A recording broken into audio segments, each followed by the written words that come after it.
Olá, nós ficamos pensando, né, e surgiu essa ideia de a gente fazer essa contação de histórias, e eu escolhi uma história que eu gosto muito, mas assim, acho que tem muito a ver com a própria jornada.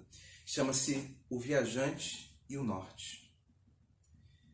Do alto daquela colina, era sempre uma surpresa para os migrantes que fugiam do deserto. Ao subir o último trecho, deparavam-se lá do alto com uma gigantesca fazenda. Com todos os cantos plantados, com os animais bem cuidados, com as pessoas felizes, os trabalhadores alegres, todos sob a coordenação de Lúcio, um jovem muito vigoroso, muito atento, muito trabalhador, que havia herdado de seu pai aquela fazenda, que por sua vez havia herdado de seu avô. Um trabalho de gerações. E Lúcio levava muito a sério todos aqueles sonhos que seu pai havia lhe passado. Os alimentos bem cuidados, os animais bem tratados, o leite saboroso, eram atenções com que Lúcio se movimentava. E era praticamente impossível os migrantes não pousarem ali por cerca de 2 ou 3 dias para refazerem-se. E falavam de seus sonhos, falavam dos desejos que tinham de chegar ao norte. Se aquela fazenda maravilhosa na beira do deserto, o que se encontraria ao norte, com um clima muito mais adequado, muito mais favorável. Lúcio cresceu ouvindo sonhos, desejos e vendo viajantes passando. Cresceu insatisfeito, cumprindo as responsabilidades da fazenda, mas sempre sonhando com um norte mais verdejante, com verduras mais saborosas, com leites muito mais saudáveis, com os ares mais frescos. E um certo dia decidiu que abandonaria tudo aquilo e procuraria o norte. Seguiu em frente, deu instruções para seus funcionários, disse que não teria tempo de volta e talvez nem mesmo retornasse. Se encontrasse terreno favorável, ficaria por lá mesmo e que seus funcionários tocassem a fazenda. E assim fez. Selou um cavalo, providenciou seus suprimentos e partiu rumo ao norte, sempre muito apressado, puxando o ritmo mais intenso que o seu cavalo podia seguir. E em sua viagem foi encontrando aquelas pessoas com quem teve oportunidade de conversar, às vezes por 2, 3 dias, 4 dias. Chegou mesmo a encontrar algumas pessoas que chegaram a passar 1 semana, 2 semanas em sua fazenda. Cada um havia se estabelecido em algum ponto da estrada, construído seus próprios sítios, ainda naquela movimentação de adaptação do espaço, em terrenos que jamais, nem de perto, chegavam à tamanha beleza de sua fazenda. À medida que caminhava para o norte, encontrava terrenos cada vez mais áridos, mas na certeza de que encontraria o norte verdejante de que tanto falavam, seguia, nunca passando mais de um dia em nenhum dos lugares onde buscava pouso. Finalmente, chegou no extremo norte de suas terras.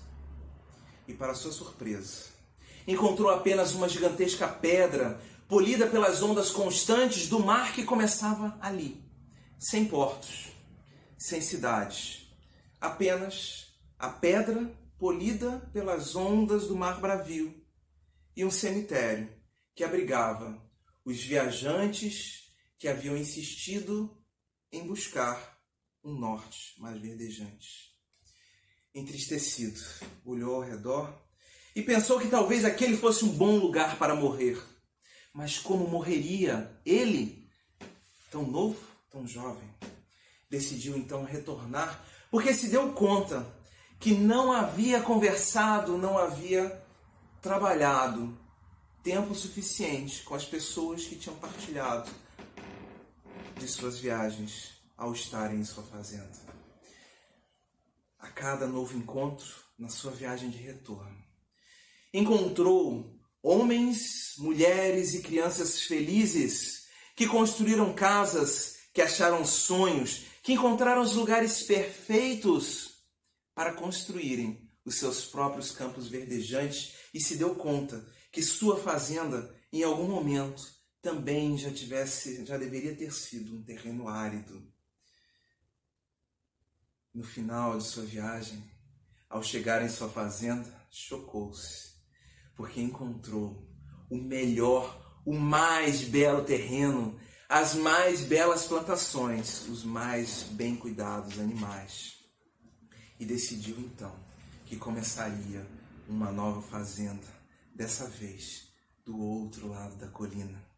Até hoje, sabe-se que ele causa a primeira impressão dos migrantes que atravessam o deserto, porque começou uma fazenda onde havia apenas um areal e dedica-se, levando água, animais e tendo um pouso seguro onde as pessoas podem construir-se. Atualmente, conversa muito, escuta as pessoas e também dedica-se ao cultivo de suas verduras e frutas, mas principalmente ao cultivo dos sentimentos do coração. Assim, Lúcio ilumina os viajantes enquanto constrói a sua própria história à beira de uma estrada que em algum momento era apenas um deserto. Então, o Guilherme trouxe essa bela história, o Viajante e o Norte, né? Isso. E eu estava ali ouvindo e fiz várias anotações aqui no meu caderninho para a gente conversar um pouquinho, porque a gente sempre pode tirar alguma lição dessas histórias, né? E linkar com o que a gente trabalha aqui no canal, que é esse processo do autoconhecimento, né? E uma coisa que me chamou muita atenção na história, que eu gostei, que eu me identifiquei também, né? Todos nós que fazemos esse processo nos identificamos, né? Quando ele fala do crescer insatisfeito, né? Quer dizer, ele tinha tantos sonhos, tantos desejos e ele achava que aquilo tudo que ele tinha não satisfazia ele, né? E aí ele partiu em busca dessa viagem, né? E ele só se preocupava com chegar no final, né? Então, muitas vezes eu me identifiquei com esse viajante nesse ponto, porque muitas vezes no autoconhecimento a gente quer, não, como é que é? Eu vou me autoconhecer, então vamos logo, eu tenho que melhorar isso, como se fosse uma lista de mercado, né? É verdade. E não é uma lista de mercado, é uma busca, é um processo dinâmico, você passa por fases, né? Então, você para também, se reabastece da viagem, você continua, né? O viajante também cansa, ele não foi direto até chegar no final, né? E aí quando ele volta depois, né, que eu anotei, que ele volta dessa viagem, é que ele valoriza, porque como ele mudou coisas dentro dele, ele valorizou e retornou. Isso, o autoconhecimento, eu fiz esse processo também, né? Você também deve ter feito na sua entrevista, né? Nas outras entrevistas, a que eu fiz com a Elis também, né? Que ela coloca essa questão de você essa insatisfação, né? Que esse autoconhecimento ele é constante, ele não é essa coisa de me autoconhecer. Pronto, não é assim, né? É uma coisa dinâmica. Então eles falam isso também no vídeo, né?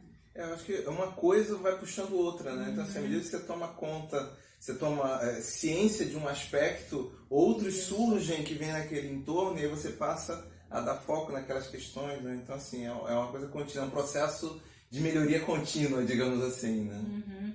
E o que te fez escolher essa história, assim? Porque existem outras que falam de autoconhecimento, mas o que essa, assim, mais te chamou a atenção? Eu vou escolher essa história para contar aqui no canal. Eu acho que assim, ela é meio que uma síntese desse meu processo, né? O meu próprio processo de construção, né, de autoconhecimento. Na realidade, eu levei quase 3 anos para escrever essa história. Nossa! Porque é muito isso, né? A cada movimentozinho a gente vai se dar conta. Não, espera aí, mas tem essa figura aqui, e aí fui, né? Então, assim, ela me é muito cara por conta disso, né? É o meu próprio processo de escrita. Uhum. É uma abstração do processo que eu vivenciei. Ai, que lindo, lindo mesmo. E aí você falou que ia lançar até um livro, né? Sobre essa... Sim, é verdade. Eu já essa história. Tô aí conversando com alguns amigos pra gente tentar fazer um movimento de ilustração, né? Eu quero lançar em 2 versões. Uma versão para criançada, então tem que ser uma coisa mais lúdica, tem que ajustar, né, algumas coisas. Legal. E uma versão para os adultos, né? E aí quero linkar aí com alguns materiais. Mas é um projeto que está em curso. Se Deus quiser, para 2019, 2020.